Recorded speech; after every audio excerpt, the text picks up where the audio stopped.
instead of going to Home Depot and buying wood and hauling it yourself, I actually ordered it and they delivered it. So this is how it came. Make sure you know what you're obviously buying, but local places charge 25 bucks. Home Depot charges $75. But either way, it saves you the trouble from renting a truck, and because some of these pieces are going to be large, 12 foot long. So have it delivered is my suggestion. Now, before you buy anything, before you do anything, you should draw out the treehouse or the deck. I mean, my treehouse is basically a 9-foot deck, right? So before you do anything, draw it out. I'm not an architect, but do the best you can, because this actually tells you what size you need and what kind of lumber you require.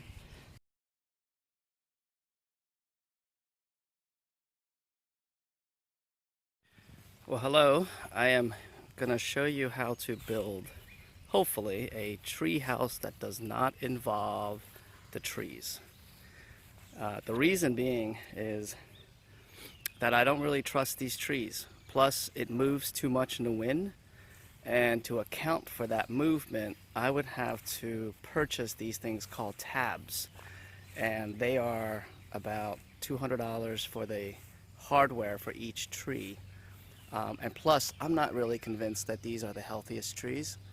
So, I didn't want to put the frame in the tree if I didn't have trust in them. So I thought of another way, which is to build next to them.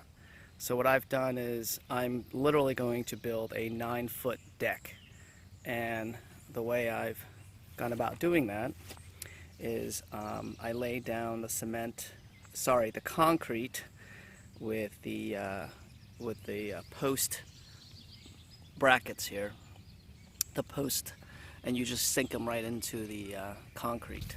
Now, the problem with doing something like that is, you're supposed to have, that's not really the approved or correct way of doing things, but I've done it because when you're digging next to a tree, you're gonna hit roots, and lots of them. So you're not gonna be able to dig 3 feet deep that you would like, unless you don't mind digging through your roots. But I did, so I went wide instead of deep, just to give you an idea. So here are my posts. I'm going to be using 6x6 post. Here's the difference between a 6x6 and a 4x4.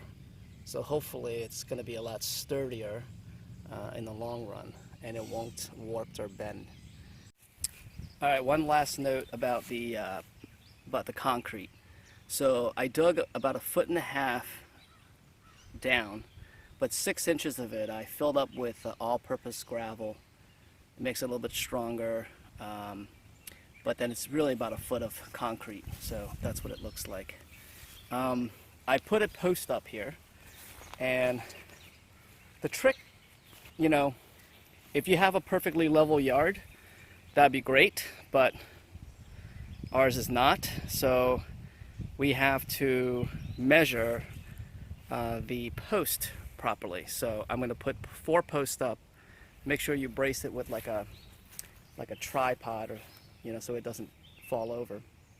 And I'm going to be measuring to make sure that it's level and plumb before I cut and and add the beam to it. So I'll be doing this for 4 posts today. So here are my 4 posts. There's actually a correct way of creating beams, and you're not supposed to let the beams sit on the side. You want it to sit on top, and you have to cut this kind of thing in here. What really helped me is, well, number one, I live next to a carpenter, so he really helped me. But he also had this thing called it's an electronic leveler. And that's how I was able to mark off the top of each post. You can see it's really hard to see, but anyway, I did mark the top post off where I'm going to cut it. Alright, so this has proven to be a rather tricky cut. So in essence, what you have to do is you got to cut about 3 inches in, right, and then cut with the grain about 9¼ inches down, and that will support a double 2x10s. 2x10s are not exactly 10 inches, so it's about 1.5 by 9¼ so that's what you're cutting out here, 2 of them. There's a couple ways you do this, but this is just my way. So I'm just going to use the circular saw, and I'm just going to cut this line here as far as I can. Now the circular saw will only give you about 2¼ inches deep, so you have to kind of cut all the way around. This is going to be a hard cut. But anyway, so this is what I'm going to do, and then I'm going to finish it off with a hand saw. There's different techniques on doing that, but I just want to tell you that that's how I'm kind of doing it.